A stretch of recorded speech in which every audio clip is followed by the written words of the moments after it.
Welcome to the Bible in a Year with Life Through Grace. I am your host, Rachel, and I'm so happy that you're joining me on this journey of a Bible in a Year.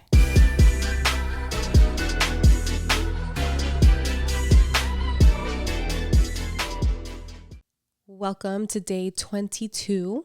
We are back in the book of Genesis. Today we'll be reading chapters 26 and 27. We're going to be diving more into Isaac, his sons, and just some overall drama. I really think Genesis is like the book of drama. The conflict, the back and forth between family members, all of this stuff is just a lot in the book of Genesis. There's so much to just uncover, so let's get right into it.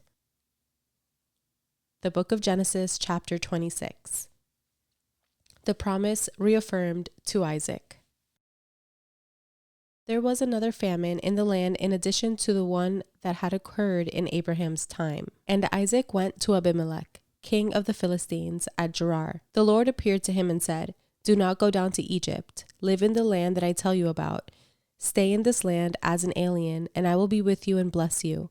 For I will give all these lands to you and your offspring, and I will confirm the oath that I swore to your father Abraham.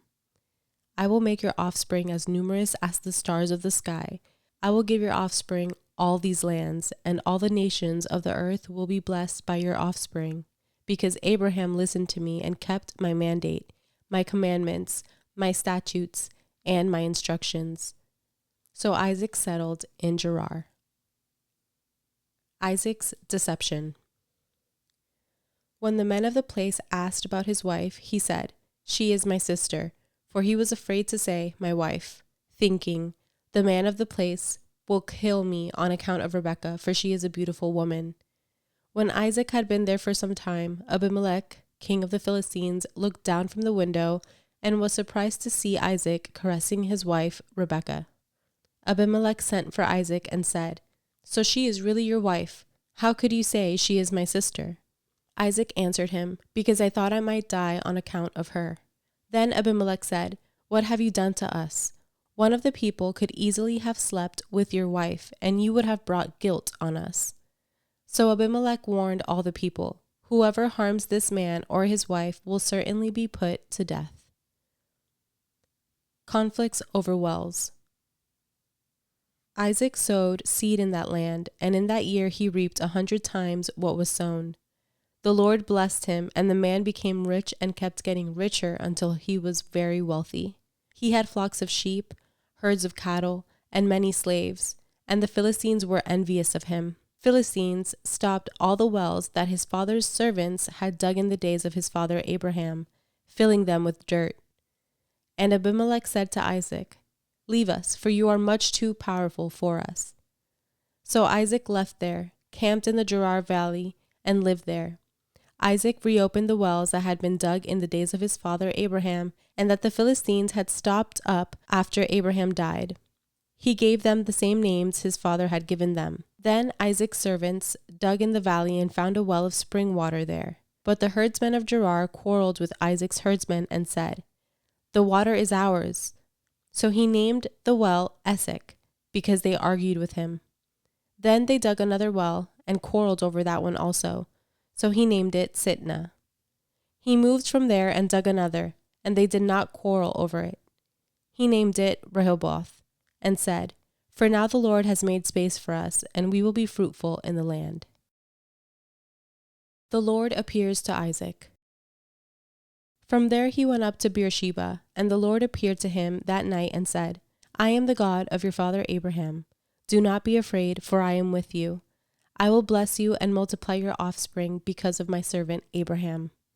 So he built an altar there, called on the name of the Lord, and pitched his tent there. Isaac's servants also dug a well there. Covenant with Abimelech. Now Abimelech came to him from Gerar with Ahuzath, his adviser, and Phicol, the commander of his army. Isaac said to them, "Why have you come to me? You hated me and sent me away from you." They replied, "We have clearly seen how the Lord has been with you. We think there should be an oath between two parties, between us and you. Let us make a covenant with you. You will not harm us, just as we have not harmed you, but have done only what was good to you, sending you away in peace. You are now blessed by the Lord." So he prepared a banquet for them, and they ate and drank. They got up early in the morning and swore an oath to each other. Isaac sent them on their way, and they left him in peace. On that same day, Isaac's servants came to tell him about the well they had dug, saying to him, "We have found water." He called it Sheba. Therefore, the name of the city is still Beersheba today. Esau's wives. When Esau was 40 years old, he took as his wives Judith, daughter of Beri the Hittite, and Basemath, daughter of Elon the Hittite. They made life bitter for Isaac and Rebekah. Chapter 27. The Stolen Blessing. When Isaac was old and his eyes were so weak that he could not see, he called his older son Esau and said to him, "My son." And he answered, "Here I am." He said, "Look, I am old and do not know the day of my death. So now take your hunting gear, your quiver and bow, and go out in the field to hunt some game for me. Then make me a delicious meal that I love and bring it to me to eat, so that I can bless you before I die." Now Rebekah was listening to what Isaac said to his son Esau. So while Esau went to the field to hunt some game to bring in, Rebekah said to her son Jacob, "Listen, I heard your father talking about your brother Esau. He said, 'Bring me game and make a delicious meal for me to eat so that I can bless you in the Lord's presence before I die.' Now, my son, listen to me and do what I tell you. Go to the flock and bring me 2 choice young goats, and I will make them into a delicious meal for your father, the kind he loves. Then take it to your father to eat so that he may bless you before he dies." Jacob answered Rebekah his mother, "Look, my brother Esau is a hairy man, but I am a man with smooth skin. Suppose my father touches me. Then I will be revealed to him as a deceiver and bring a curse rather than a blessing on myself." His mother said to him, "Your curse be on me, my son. Just obey me and go get them for me." So he went and got the goats and brought them to his mother, and his mother made the delicious food his father loved. Then Rebekah took the best clothes of her older son Esau, which were in the house, and had her younger son Jacob wear them. She put the skins of the young goats on his hands and the smooth part of his neck. Then she handed the delicious food and the bread she had made to her son Jacob. When he came to his father, he said, "My father." And he answered, "Here I am. Who are you, my son?" Jacob replied to his father, "I am Esau, your firstborn. I have done as you told me. Please sit up and eat some of my game, so that you may bless me." But Isaac said to his son, "How do you ever find it so quickly, my son?" He replied, "Because the Lord your God made it happen for me."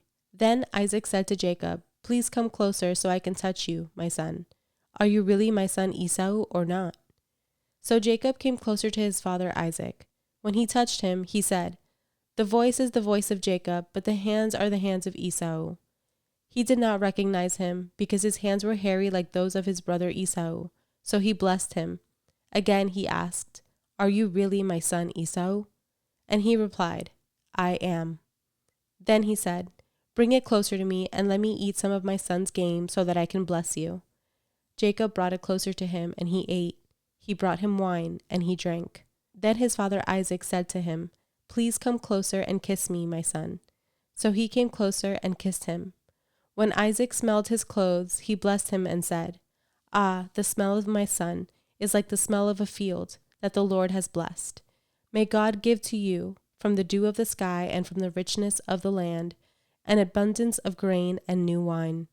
May peoples serve you, and nations bow in worship to you. Be master over your relatives. May your mother's sons bow in worship to you. Those who curse you will be cursed, and those who bless you will be blessed."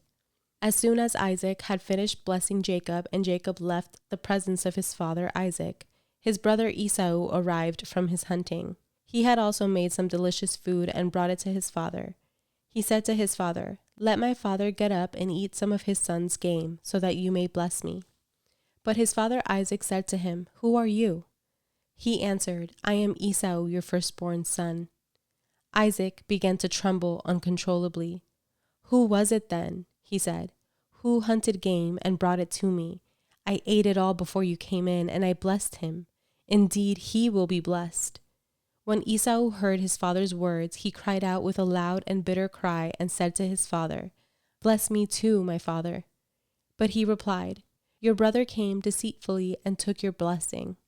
So he said, "Isn't he rightly named Jacob? For he has cheated me twice now. He took my birthright, and look, now he has taken my blessing." Then he asked, "Haven't you saved a blessing for me?" But Isaac answered Esau, "Look, I have made him a master over you, have given him all of his relatives as servants, and have sustained him with grain and new wine. What, then, can I do for you, my son?" Esau said to his father, "Do you have only one blessing, my father? Bless me too, my father." And Esau wept loudly. His father Isaac answered him, "Look, your dwelling place will be away from the richness of the land, away from the dew of the sky above. You will live by your sword, and you will serve your brother. But when you rebel, you will break his yoke from your neck." Esau's anger. Esau held a grudge against Jacob because of the blessing his father had given him. And Esau determined in his heart, "The days of mourning for my father are approaching. Then I will kill my brother Jacob." When the words of her older son Esau were reported to Rebekah, she summoned her younger son Jacob and said to him, "Listen, your brother Esau is consoling himself by planning to kill you. So now, my son, listen to me. Flee at once to my brother Laban in Haran, and stay with him for a few nights until your brother's anger subsides, until your brother's rage turns away from you and he forgets what you have done to him.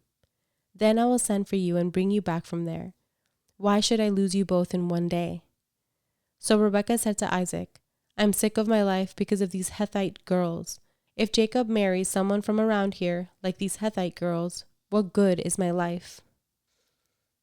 Dear God, once again, we come before you to thank you for your word. Thank you for the blessing that it is to have the Bible and hear about these stories that shaped our history. I am so grateful, God, that you are not like us. I'm so grateful that you are perfect. You are so forgiving. You are merciful. And all of this is unconditionally from you. Thank you for being fair, for being stable, for being a rock, something that is consistent and reliable. No one is like you. No one could be like you. No one has the power, the might, the glory, the holiness to love like you do and to save and rescue and redeem people. No one has the patience that you have to work with us over and over again, or the mercy to forgive us over and over again. We are so lucky to be able to know you and live with you and feel you and experience you. And I pray, God, that every day we draw nearer to that and allow you to enter our hearts and transform us and align our lives to your will. I pray all this, God, in the name of the Father, the Son, and the Holy Spirit.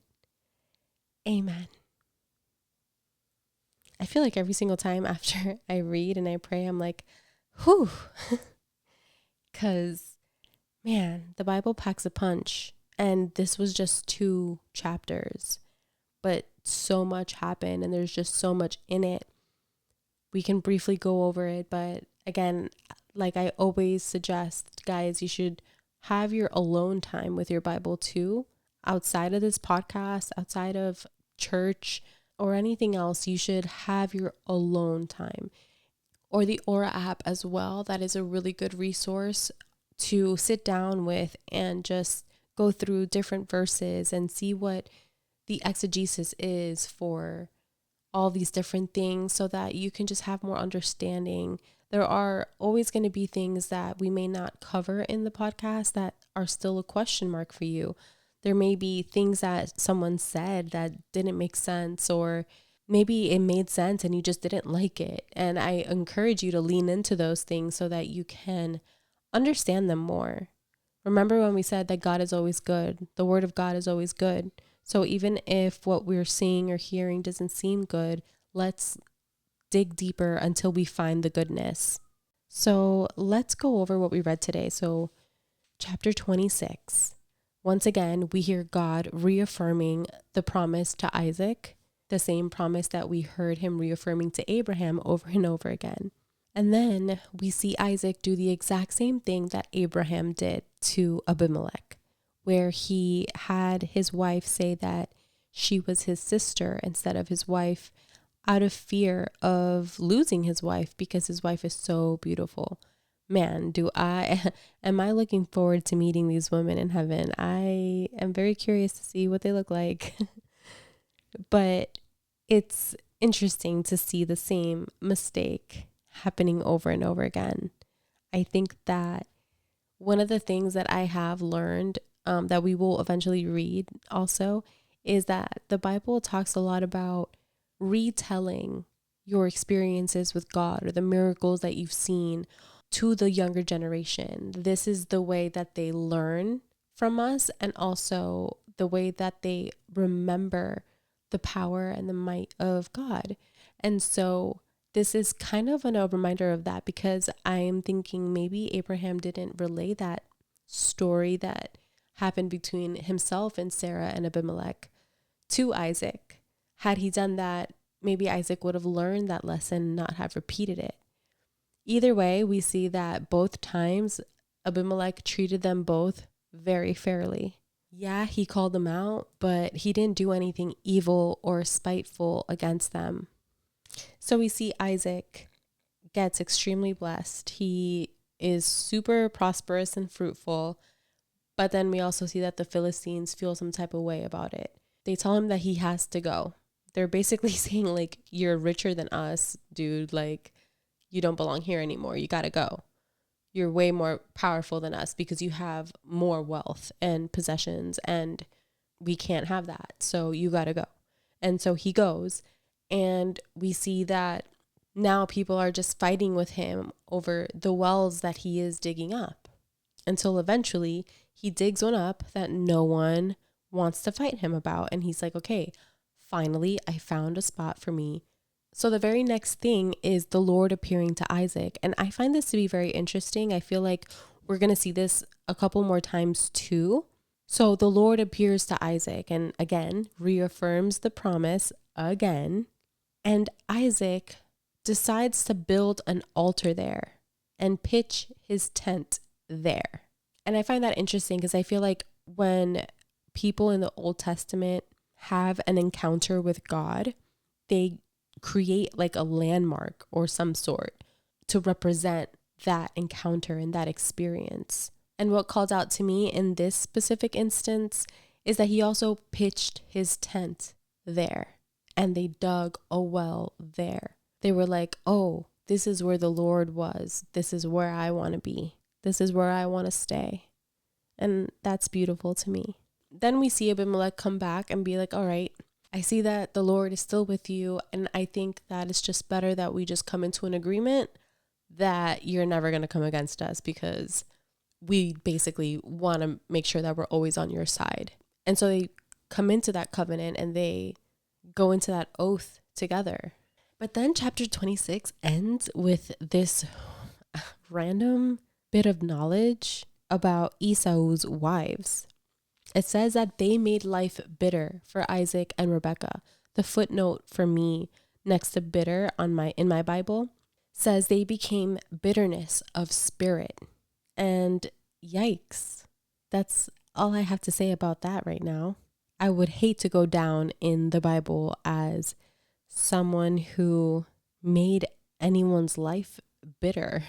Nonetheless, someone like Isaac, which is yikes. So then we're into chapter 27. This is another big churchy story. A lot of sermons out of this, a lot of things to unpack and unravel. So a good story for you to sit down by yourself, read through it, maybe pull up some other versions of the Bible and read it in that version. There's a lot to unpack. We see a lot of favoritism between Rebekah and Jacob. And again, we see a lot of contention between Jacob and Esau. Since yesterday that we read about Esau giving up his birthright for a bowl of soup or stew or whatever the red stuff was, to now Jacob tricking Isaac into giving him his blessing rather than Esau, there's just a lot of contention. And I would also dare say that it could be very much influenced a lot by Rebecca. That's what it kind of seems like. And it's kind of heartbreaking to see Esau begging for a blessing, saying, but Father, don't you have another one for me? Don't you have another blessing? It kind of shows just how far our human power can go, because Isaac had one blessing and he gave it to Jacob. However, our God has an abundant, unlimited amount of blessings for us, for all of us. There is no limit in God. And then at the end of chapter 27, we read about Esau's anger. We read about his resentment, how he wants to kill his brother Jacob now. But then again, the chapter ends with Rebecca saying to Isaac, I'm sick of my life because of these Hittite girls.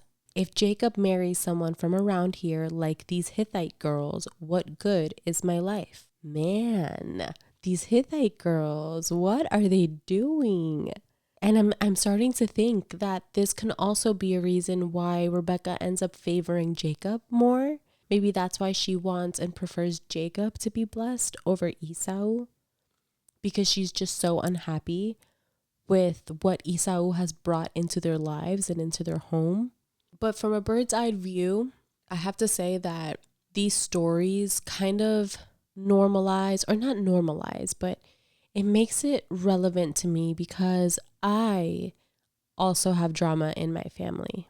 We also experience contention, favoritism maybe sometimes. And listen, I love my family with my whole heart. I could not be more blessed, honestly. But the truth is, just like we see in the Bible, humans are humans and families are prone to having quarrels, to having fights within themselves. I think that one thing that we don't see in these chapters is any real conversation between each other to clear the air or to solve a problem or just to communicate. Again, I mean, I wouldn't say that the Bible is telling us 100% of all of the stories. I think it's telling us only things that we need to know, things that God wanted to reveal to us. But there could be so much more to it, you know? And so I'm not going to say that they didn't ever have real conversations to discuss their feelings and work out their problems. However, we don't see the effects of that if that were to have happened. So tomorrow we're going to continue with our story and follow Jacob along and see what happens next. We're also going to meet a new main character, and I say main character not just because she shares a name with me, but because she does play a big role in Genesis, in just, you know, this whole history, this whole story that we're reading. So I'm excited to get into that with you guys tomorrow. If you're looking forward to see what is coming up next, what are we reading after Genesis? Like, what is really chronologically the plan? You can find our reading plan through the link in our bio on our Instagram page. So you can find us at Life Through Grace. Go ahead and follow us as well. You can also check out our YouTube page. I am posting the behind the scenes video of filming this podcast if you were interested in just having something visual, nothing fancy, but just another option. And we're also going to be uploading other videos on there as well. So if you don't want to miss anything, go ahead and subscribe to that. And in the meantime, just pray for me like I am praying for you. Pray for each other. And I will see you guys tomorrow.